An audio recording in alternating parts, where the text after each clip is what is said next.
Selamat pagi, selamat bertemu kembali. Kali ini saya agak beda. Saya sudah sajikan dulu materinya dalam bentuk tulisan. Saya akan tinggal bacakan saja mengingat keterbatasan waktu dan agak panjangnya ya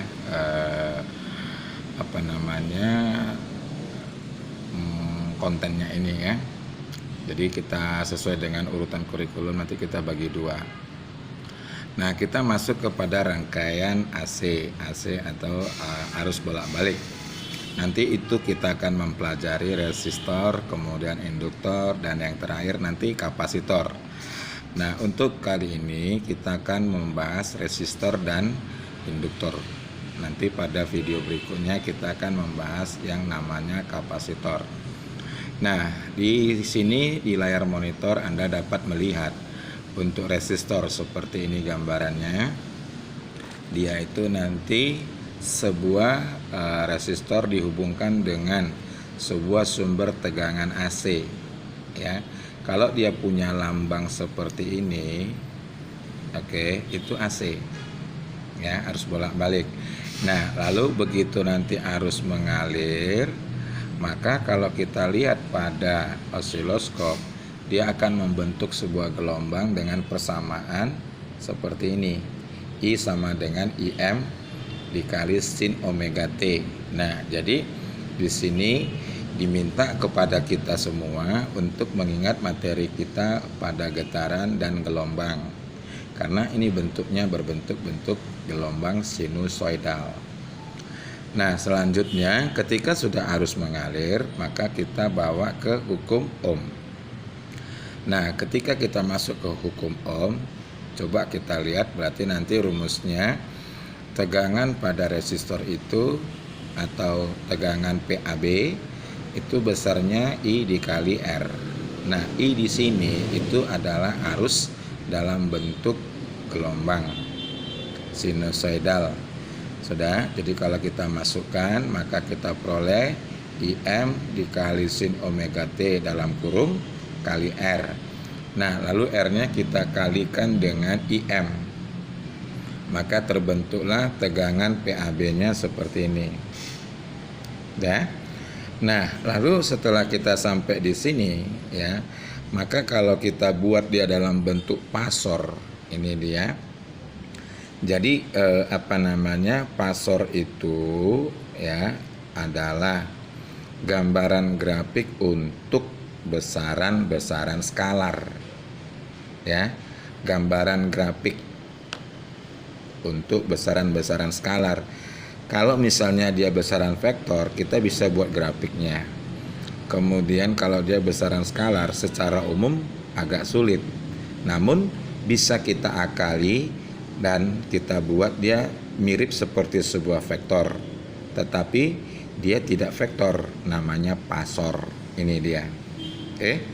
Nah, jadi andailah kita buat fasor antara tegangan dengan kuat arus pada rangkaian resistor yang ini tadi, maka bentuk gambar fasornya seperti ini. Oke. Mereka sejajar. Ya. Nah, dari sini coba kita lanjut dulu ke induktor. Nah, induktor di sini bisa Anda perhatikan. Ketika nanti dihubungkan dengan sumber tegangan AC, lalu akan mengalir arus sebesar I sama dengan IM dikali sin omega T. Nah, maka nanti di sini kita mengingat hukum Kirchhoff kedua.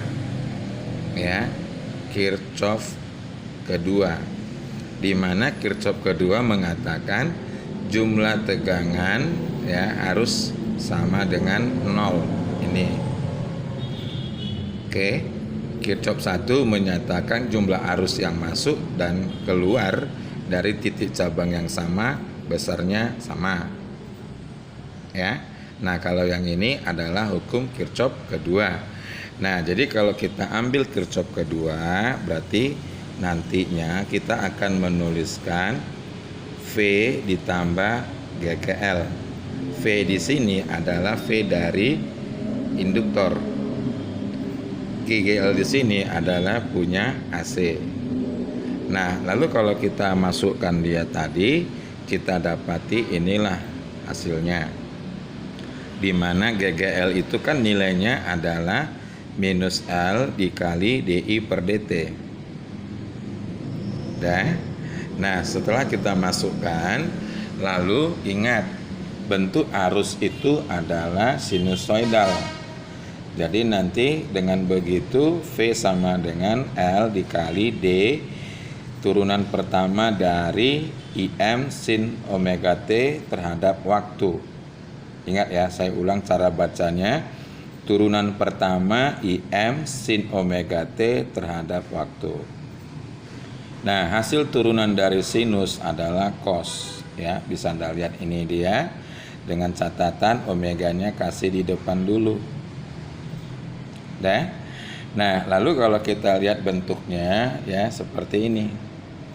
V sama dengan buka kurung omega kali L tutup kurung dikali IM sin omega T tambah 90. Nah, kenapa kok kita buat begini?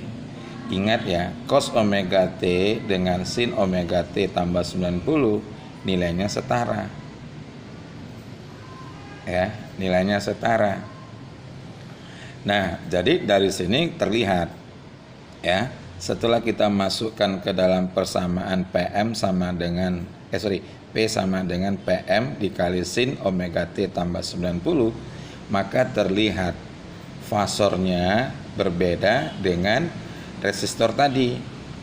Ya, jadi di sini dia tambah 90, artinya V-nya itu 90 derajat dibanding atau terhadap I. Dengan kata lain, di sini pada rangkaian induktor ya, tegangan mendahului arus